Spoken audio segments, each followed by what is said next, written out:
Yo, what's going on guys? This is Brandsha and welcome back for another video. Now in this video I will be showing you my camera settings and controller settings which I have been using lately. I've made some changes from the past years. I think these are the best camera settings and controller settings to use, and yeah, let's get straight into it. So for my controller settings, I use alternate. This doesn't make any difference, but I like to use alternate. Basically, I shoot with the square button instead of the circle. I know a lot of you guys shoot with the circle instead of the square, but that doesn't make any difference. Now for the controller settings, I use competitive. Shot assistance, it has to be precision. Since I compete in the FC Pro Open, I have to use the precision shot assistance. I would love to use assisted, but I have to use precision. With this, I miss many chances, but I have to use it by force. Timed finishing on, obviously, I need to be timing my shots.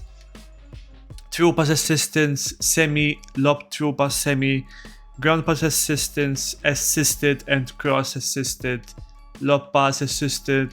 These are basically by default. You want to put this on late, not early. Now for the defending, auto clearance is by default off since it's competitive. Clearance assistant, directional. Now defending, I like to use tactical defending.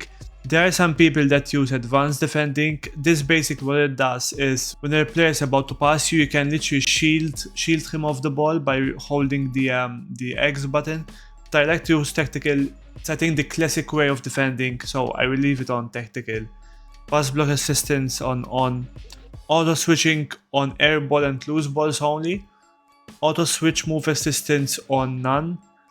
So for this I would recommend putting it on low at first until you get used to it and then switching to none. Right stick switching classic.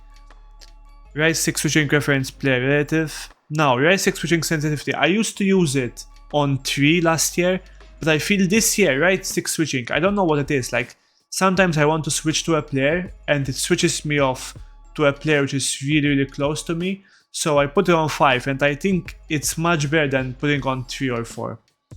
Next player switching on classic. Reaction time modifier, be sure to put this on off. Player lock on. Obviously this is a bit complex, but if you guys manage to master this, be sure to use it. It's really game changing in my opinion. Contextual dribbling off. Save assistance on semi. This analog sprint off. Trigger effect off and user vibration on off. Now for the camera settings. Ever since I have been streaming, a lot of people ask me about my camera settings. I like to play on co-op. Basically, this is the best way for you to play without having to look at the minimap that much. So you can stay focused on what you're actually seeing than rather at the minimap. So I put it on co-op, camera settings on custom, height on 20 and zoom on 0.